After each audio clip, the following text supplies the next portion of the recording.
Hey everybody, Nullface here in Eternal Evolution. I wanted to talk a little bit about the update that was made to Deesa Caves on the last patch here on Thursday. So we've got 3 new levels, EX1, 2, and 3, and they come with, well, at least 2 and 3 come with new mechanics. Honestly, EX1 was able to beat with the same team I was using for 15, no problem there. 2 was not much trouble either, and then 3 gave me a bit of a headache until I was able to put together a new team that I'll show in the video here.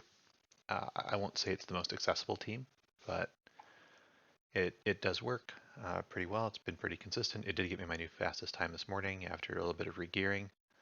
Uh, Also, take a real quick look here at the strategy and the lineup. There's a lot of different options of ways to beat this dungeon, right? See all kinds of different commanders here. This person's got the new Reseris hero, which seems to help a lot. I don't have her yet, so the team is without.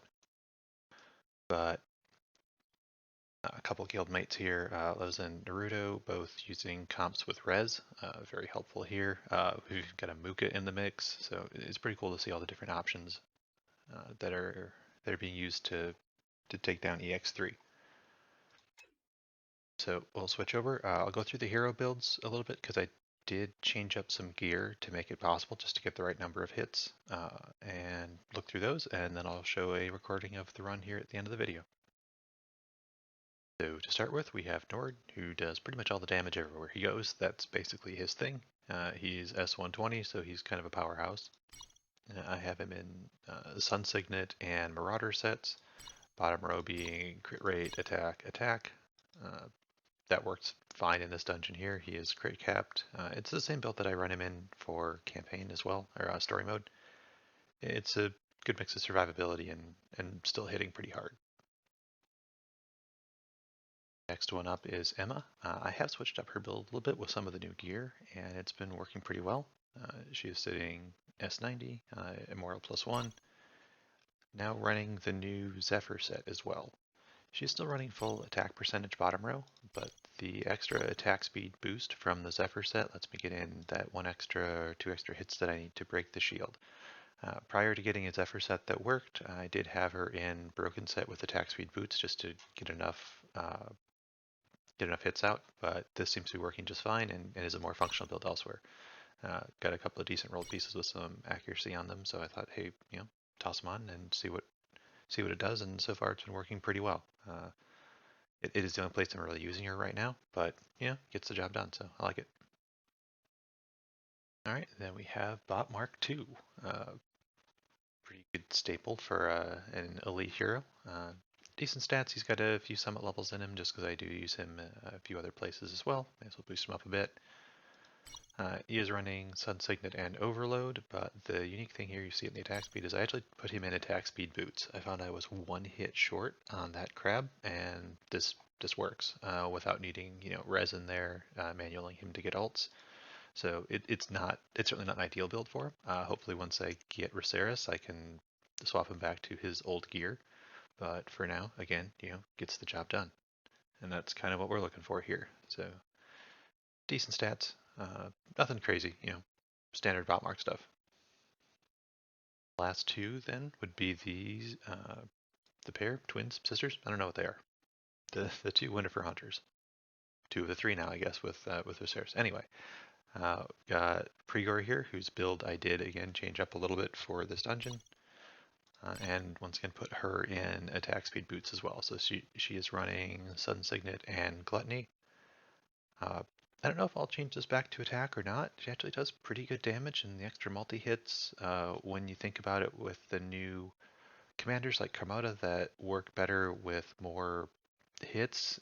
It's something worth testing once we have content where she gets used more. Honestly though, I think Precor is going to be the first one that I change out. When I get Reseris, she'll probably come in for Prigor, because Prigor is the one who, the second one that I have to manual. Because when you think about the new EX mechanics, the only thing that triggers the shield hits are auto attacks or things that trigger auto attacks. Her ultimate does not do that, so I actually don't use her ult during the shield phase.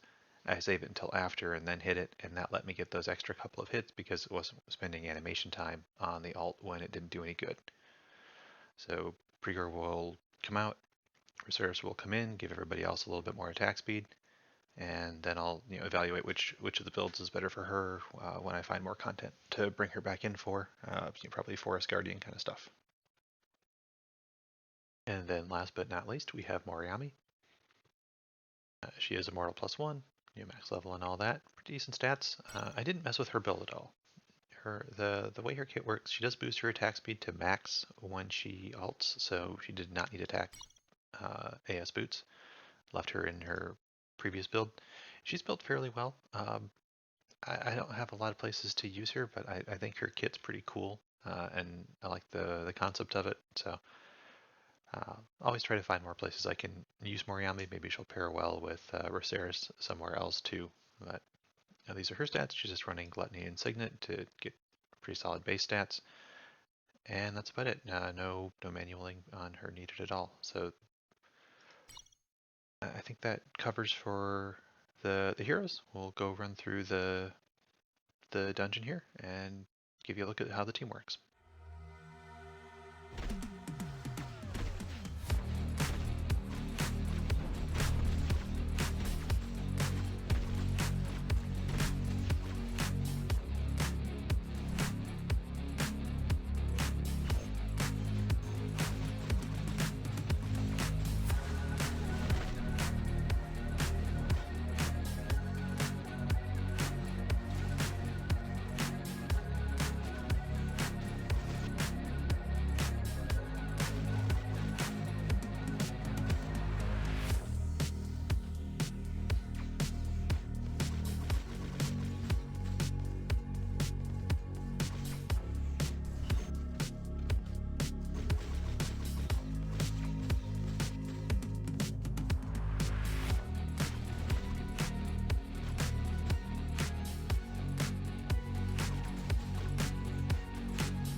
And I think that's about it for today. Again, I hope that's helpful. Right, there are a lot of different ways to beat this stage. This is just one of them. It's the one that I kind of like using. It worked best with the heroes I had. I've tried some other Muka and Res teams, and they were all just a little bit more complicated than I wanted to deal with. I certainly don't mind manualing the couple of heroes. Right, Nord, if you don't use his ult, the same as Prigor, you just get a couple extra auto attacks. So that's the kind of thing you're thinking about in there. Not a big deal. It's 40 seconds out of my day. Well, once or twice a day if I want to go get some gear. So not too bad. I again do believe that once Rosaris comes into the team, I think it'll be full auto. The extra attacks from the other heroes will probably be enough so that even if Nord ults during the shield phase, it'll be fine. But we'll see. We'll see what happens once I do pick her up. Probably Thursday once the event cycles again to see if Giant's Tower comes back or if there's a Easter event or anything going on. We'll have to see when the time comes. But for now, I hope that was helpful. Maybe give you a couple other ideas on how you can get past that stage. So thank you for watching and take care.